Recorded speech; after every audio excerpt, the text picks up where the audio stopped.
You're with us here on BTTV. I'm Aabha Bakaya. All right, let's take a look at our markets are doing today. Yes, we know that they have been taking a bit of a hammering, but we're off the day's low. 18,368. So just down about on your screens there, 0.2%. Now it's not looking so bad. Sensex 61639 as well also has recovered from some of the lower points of the session. However, we're still skewed towards the declines and heavily at that. 26 stocks on the declining side. Hindustan Unilever, one of the main ones there. And we'll take you through some of the other major losers today. Let's in fact pull up some of those stocks for you. We've got SBI Life, Aisha Motors, UPL on the downside. A couple of the names there. Tata Motors, HUL, NTPC, some of the others there that are taking a hit in trade today. A lot of course, global backdrop that's leading to some amount of nervousness on the exchange. Asia, Europe, everything's a little choppy at the moment. Continuing, of course, taking its cues from the current fight against inflation and the rate environment. But right now, that's what we're seeing back home and holding steady at those levels. Let's go across to Avinash. Gorakshakar is joining us this afternoon. Avinash, great to have you with us. Let's talk through some of the action that we're seeing today. Anything particular that you're gauging from it? Any worries given that the Nifty seemed to be testing those 18,300 levels? I think, Abha, my sense is that today morning the markets were basically jolted because of the news flow from Japan. Having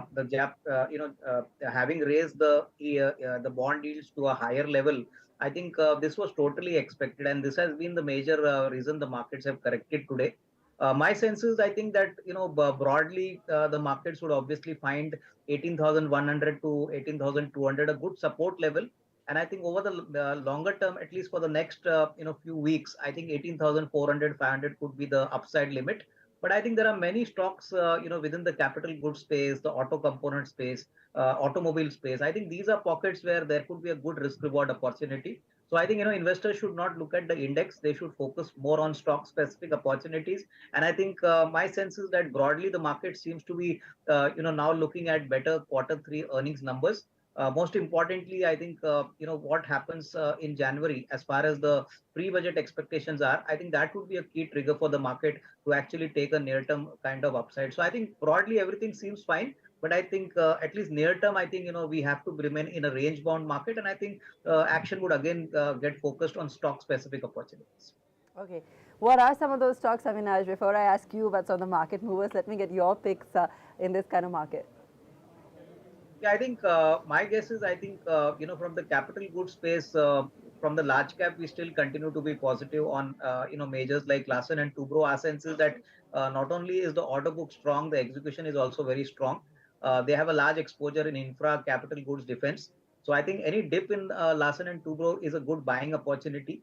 The other company, which is a very leading player in the crane market, is a company called Action Construction Equipment. We met the management recently. The order book is very strong, and I think the kind of space they operate in tractors, they operate in cranes, most importantly, material handling equipment. And I think that is a space where I believe there's a lot of risk reward, in favor of investors. So this could be also be an interesting pick. Overall, I would believe the consumption space, especially the QSR majors like Devyani International or typically a Sapphire Foods, these are also definitely good picks, to look at in this kind of market. Okay, interesting. A whole mix of names there. Let's take a look at the financials as well, Avinash. I want to just get a perspective from you on, what perhaps is a decent trade, where you still see value, where perhaps one should keep away. In today's trade, for instance, we've got names like an AU Small Finance, and those have been consistently moving. IDFC is taking a knock today, of course, down about 2% odd. But what is appealing to you? Yes Bank, take a look at the way it's been, consistently, completely thrashed in trade over the last few sessions. No, I think as far as financials are concerned, we still continue to be positive on the private sector banks, specifically Axis Bank. We like Axis Bank because it's been an underperformer for a long time, but I think looking at the kind of trajectory in the credit growth numbers, I think it seems to be well positioned to deliver a very strong number in not only quarter 3 but the entire FY23. On the small finance bank, you mentioned banks are interesting. There we particularly like Ujjivan Small Finance Bank. It's shown a strong turnaround in operations. Our sense is that this year we could see 1,000 crore profitability, and obviously the reverse merger, with Ujjivan Small Financial Bank also should work in its favor. As far as Yes Bank is concerned, Ava, I think markets were overjoyed considering the JC Flower deal. But I think one has to wait for further commentary from the management, especially on the core asset quality and the kind of loan book growth this bank goes. Typically, asset quality still remains to be quite elevated. And I think unless we see some concrete numbers in quarter 3 and a good commentary from the management, I would be little skeptical in buying the stock at the current level. So I think as of now, those guys who are holding on to Yes Bank can definitely hold on, but fresh buying here is not advised. Okay, let's talk about those changes to the market timings, Avinash. I want to get your view on them. Ashish Chauhan saying that India can definitely do more than 6 hours of trading. What's your first reaction to this? It's been something that's been talked about for a long time. It comes up every now and then, but he's now decided to go ahead with this. No, I think Ava, this is a long, discussed topic, and I think you rightly mentioned that this was earlier also suggested some time back. I think it did not materialize because typically when you increase the timings for the market, that would obviously put a lot of short-term pressure on the broking community. Possibly there could be two set of people who work in different two time zones. So my sense is yes, it's a welcome move. I think if at all the trading time is increased, that would obviously help the exchanges, but I don't think it's going to help either the retail or the institutional investors. Typically I think most this is a kind of request largely from the exchange community. So it's better to wait and watch rather than assuming that these things would happen, because this would obviously require a lot of requisite approvals before this thing actually gets cracking on the reality side. So I would believe that it's better to wait and watch rather than making any assumptions at this point of time. Okay, fair enough. I mean, as you said, it puts a lot of pressure on the broking community and hasn't really in the past shown any significant uptick in volumes. But, he has alluded to a few things. He has said that, for example, let me just read this out for you, that the move will help financials and mutual funds hedge and inject liquidity. Do you see that happening? Yeah, I think Abha, as far as the timings of the market are concerned, as everyone is aware, the Gift City, which is being started in Yeah. Ahmedabad, is a 24/7 exchange, and I think that would definitely cater to the needs of international investors and the mutual funds. So I think my sense is that that would be a much bigger platform rather than increasing the timings for the exchanges here. So typically, I think it's better to wait and watch. But I think the Gift City has definitely initiated that kind of move. So the Indian markets could get integrated with the international exchanges, and that I think would obviously serve its purpose. So net, I think it's better to wait and watch. I think because the Gift City is definitely a better and a bigger platform, which actually takes care of the trading timings across the globe. All right, fair enough. That's really the sort of consensus brewing there. And maybe that is the larger plan, isn't it, Avinash, to make sure that the markets are more intrinsically linked to what's happening globally. Would you agree? Because some pushback from Asia saying that this doesn't really suit them in terms of the way that they kind of balance out the trades post-closing. It won't suit them and it'll actually create further disruption. Yeah, I think it obviously won't suit the Asian markets immediately. But I think there are a lot of global investors who have their markets open when Indian markets typically close. In the evening the US market starts. After that the Japanese markets open. So I think probably we require a global platform, which I think the Gift City is going to initiate. So that would be a better opportunity. I mean, here, even if the trading timing is increased, my sense is it's not going to result in a significant increase in trading volume. So I think net, trading volume and the increase in trade timings, there has got to be a cost, efficiency. I mean, the cost to, time reward ratio should be matching for brokers, because obviously brokers are going to incur a lot of expense if they do have to increase trading timings, and that would obviously put some pressure on the smaller brokers. In fact, the institutional brokers would like it, but typically the retail and the HNI kind of brokers would not like it, because for them it hardly makes any difference. All right, great. Avinash, thanks for taking us through some of the implications of that move when it comes to extended hours on equities. Let's also go across to Tanya for more on this. Tanya? Absolutely, Abha. I'll start with the losers first. So, PTC India shares are again under pressure today. Reports suggested that public sector undertakings were looking to sell their stake in this particular company. And the company also said that it has entered into an agreement with Bhutan's electricity utility firm, that is Druk Green Power Corporation Limited, to supply 600 megawatt power to the neighboring country during the winter season. IRCTC, these shares are also in focus today. So LIC has bought an additional 2% stake via open market transaction. And with this, LIC's shareholding in IRCTC has increased to 7% from 5% earlier.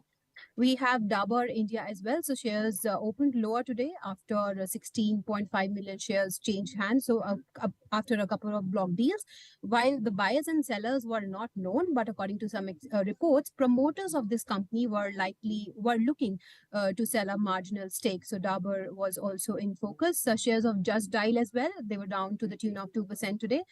So basically, Reliance Retail Ventures, the promoter of this company, that is RRVL, is likely to sell shares of this company via open market sale to comply with minimum public shareholding norms. We also have Hinduja Global Solutions. So the shares were down over 3% today. And this is after the company approved the buyback of shares worth 1,020 crore rupees via the tender route in the board meeting. Shares of IRB Infra also, they were up to the tune of 3% today after the firm said that its board will meet to consider a proposal for stock split on January 4th, 2023.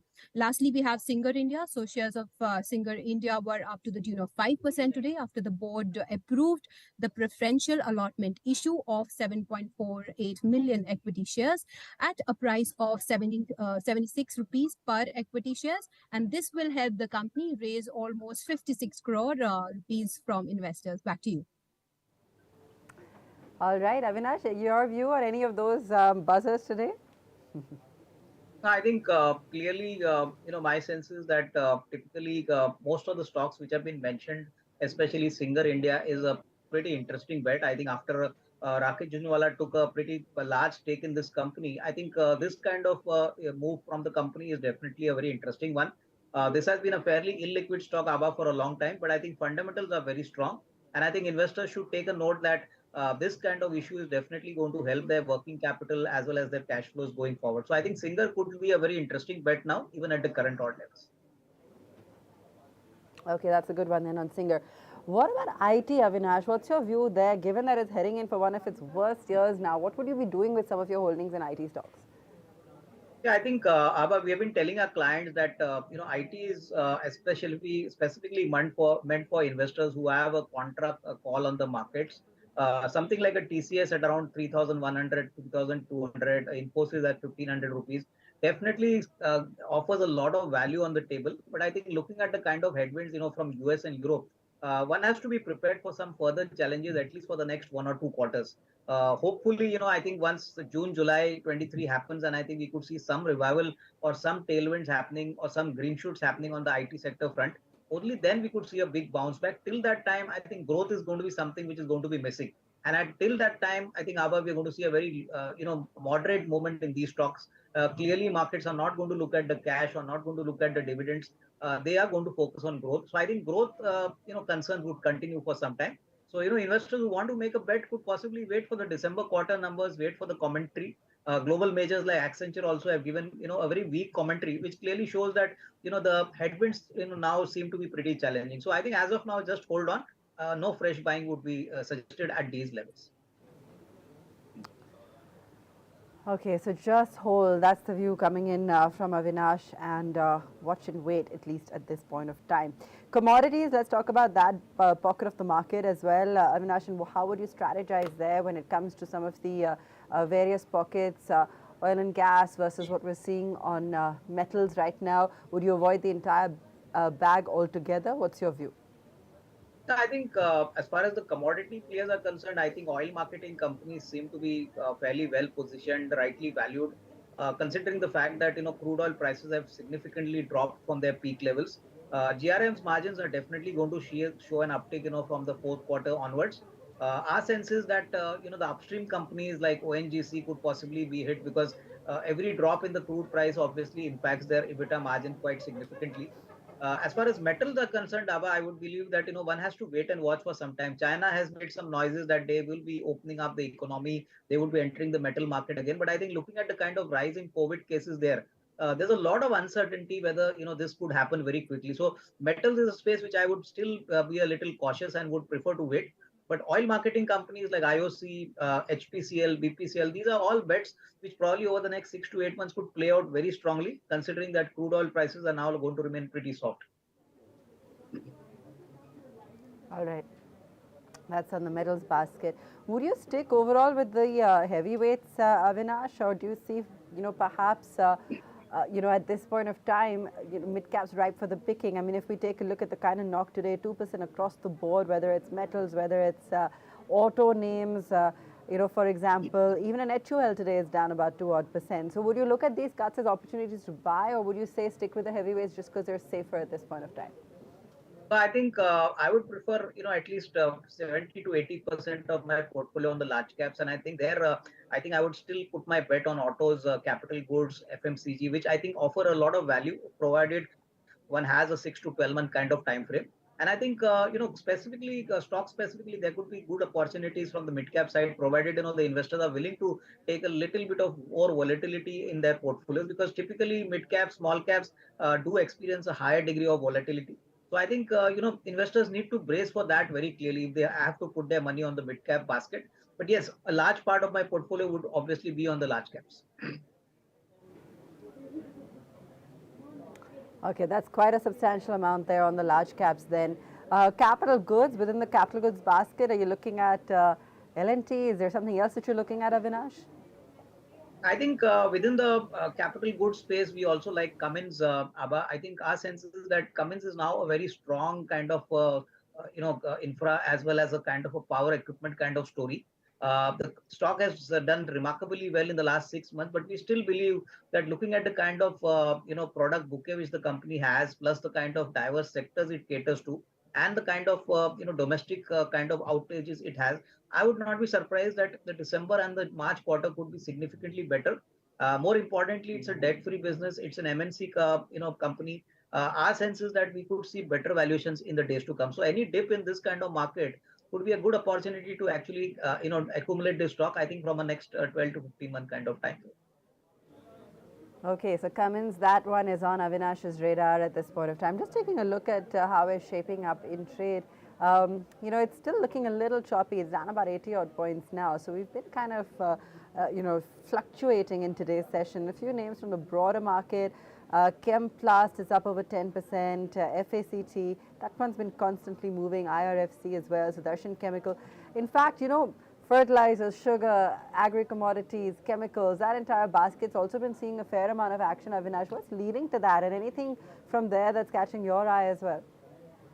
I think, from the agrochemicals pack, we believe that possibly we could see a decent kind of performance from companies which operate both on the domestic as well as on the international side. And I think here, one or two interesting companies which have been telling our clients is look at United Phosphorus, UPL, as well as Sumitomo Chemicals, which are large players in the agrochemical space.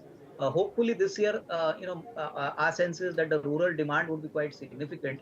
And I think export markets also, for companies like UPL have been doing pretty well, especially Latin America and, Europe. So typically, I think these are companies where possibly one could definitely park a little bit of their funds to get a decent alpha. Overall, I think these are two large players which we continue to like in the agrochemical sector. Okay, so that's it. Avinash, we're closing in on the end of the year. It's already just a few days left now, one more trading week really after this one. Give us a sense of what you felt were the highs and lows of the year, the major things that stood out for you. So I think my sense is that this year possibly was one of the years where markets were extremely volatile, and I think not many expected the markets to touch a new high. So I think the most important positive part was that despite the fact that FIs flows were continued to be negative, domestic SIP flows has been a very remarkable positive event for 22. So I think that should continue. We should see SIP flows of at least 13,000-14,000 every year. That is one of the highs for the market, and I think that is a big positive for the Indian markets going forward. And as far as the low is concerned, I think obviously the rupee is going to be the break in the near term. I think rupee has been continuously weakening, so this is definitely not good news for most of the import sensitive sectors, specifically which are related to the crude oil or typically to the petrochemical based kind of input. So I think one has to be a little careful here, because going forward our sense is that exports for most of the companies from the Indian sector are going to be hit, specifically if they're being directed either to US or Europe. So I think it's going to be a clear theme that markets would focus more on the domestic side of the businesses, and that would be the flavor for 23 also. So I think in short, the year has been good, but I think going forward, we have to brace in for more liquidity for 23, considering that there are five state elections lined up, and obviously the run up to the 2024 general elections would also begin. So we will have to brace in for a lot of volatility, and obviously that is going to be a very natural part of 2023. Great. Avinash, always a pleasure. Good chatting with you this afternoon and getting an idea of what's to come as well. Overall, today down about 0.2%. Wasn't too bad, but as you clearly heard from Avinash, it's better to really just sit tight right now. Almost 70% of their holdings continue to be in the large caps. They like capital goods and financials, which are clearly the flavor of the season, for most experts right now. And that's really where a lot of the energy is going. 18,389 on the Nifty. Clearly, with Japan's surprise move, markets on edge once again with those rate environment and inflationary worries. Sensex at 61723 or so. We'll await for the final settlement. Autos took a bit of a dive today. IT continuing to look weak. HUL was down. Certain financial names. So, it continued to really look a little bit weak across the board. Markets were clearly skewed in favor of declines in today's session. We'll take you through some of the other major losers in trade today as well. So like a Tata Motors, for example, was down. SPI Life, Eicher Motors, UPL, a couple of those names there that really took a bit of a knock to 1.5%, 2% on most of the heavyweights actually. We didn't see anything that was, that was really in the green today, just a smattering, a few names, 4-5 names like a TCS or so. But we did see a recovery towards the latter half of trade. Lots of other names, whether it be in the agrochemical space or a couple of other mid caps that continue to see some amount of traction. So broader markets, while also seeing that correction, did see a few bright spots. That's where we leave it on the show this afternoon. Thanks so much for watching.